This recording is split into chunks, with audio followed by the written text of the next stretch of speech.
This week, PlayStation revealed the details of their next handheld gaming device, the PlayStation Portal. That's right, this thing is inheriting the name of the PSP. I love handheld gaming. It is my preferred way to play many of my favorite games and genres. But in my opinion, we've reached a Goldblum dilemma of sorts when it comes to the goals, aim, scope of handheld gaming and its vibe. So today we're talking about how handheld gaming has lost its wonder. To be fair, there is something impressive about being able to play Red Dead Redemption 2, Marvel's Spider-Man, the entire PS2 library on a Steam Deck, but what's impressive there rests solely on the fact that they were able to take a gaming PC and fit it into this shell. And even then, you could kind of do most of those things on a gaming laptop anyway. Gaming laptops aside, a portable PC isn't even all that special. Ever since Steve Jobs debuted the iPhone, we've had portable PCs in our pockets this entire time. Most of these also more powerful than some of the best consoles we've had in the last 2 decades. So when I say handheld gaming has lost its wonder, I'm talking about the loss of the clear divide of what is possible on a home console and a handheld, and what that meant for the types of games we would see on both of those platforms. The Wii and DS had very distinct types of games, as did the PS3 and the PSP. And when home consoles were ramping up to have more cinematic filmic experiences, open worlds, on a third-person shooting, handhelds had ideas. I view handheld gaming and handheld games at its best the same way I view games like Resident Evil for the PS1.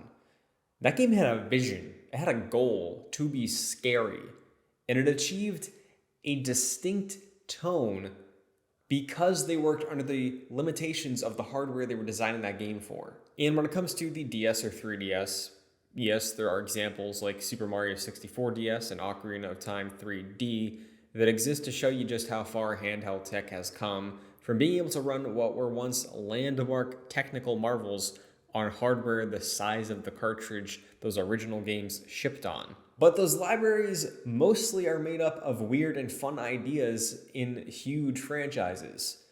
Dragon Quest IX, The World Ends With You, Daxter, hell, even some of the God of War games on the PSP were very distinct from their respective franchise console full-blown entries in the scope of what their game was about and what they provided as an experience. But now, handheld gaming is in a place where Dragon Quest doesn't need to make something suited for handhelds like 9 was, because multiple handhelds can play the full-blown AAA adventure that is Dragon Quest XI. What I'm saying is imagine the Nintendo DS, but if every single game in that library was just N64 games that you could play on that device.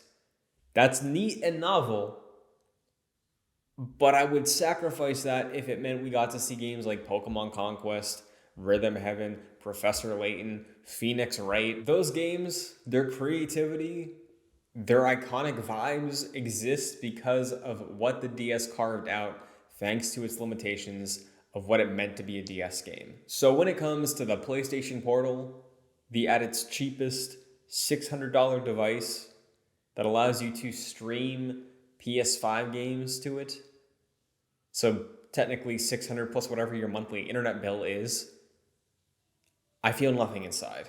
At its best, it's providing another way to experience what I can already experience with my iPad and a DualSense, and I have for the record, and it's a pretty poor experience.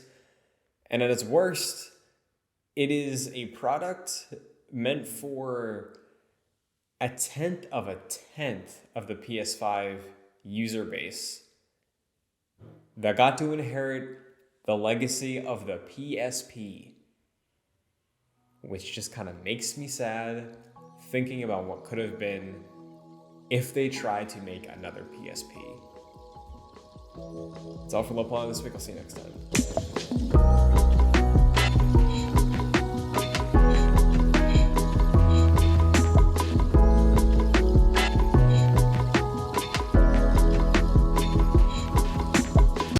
So I finished Final Fantasy 16, 80 hours, every side quest, every hunt complete, and I have seen credits.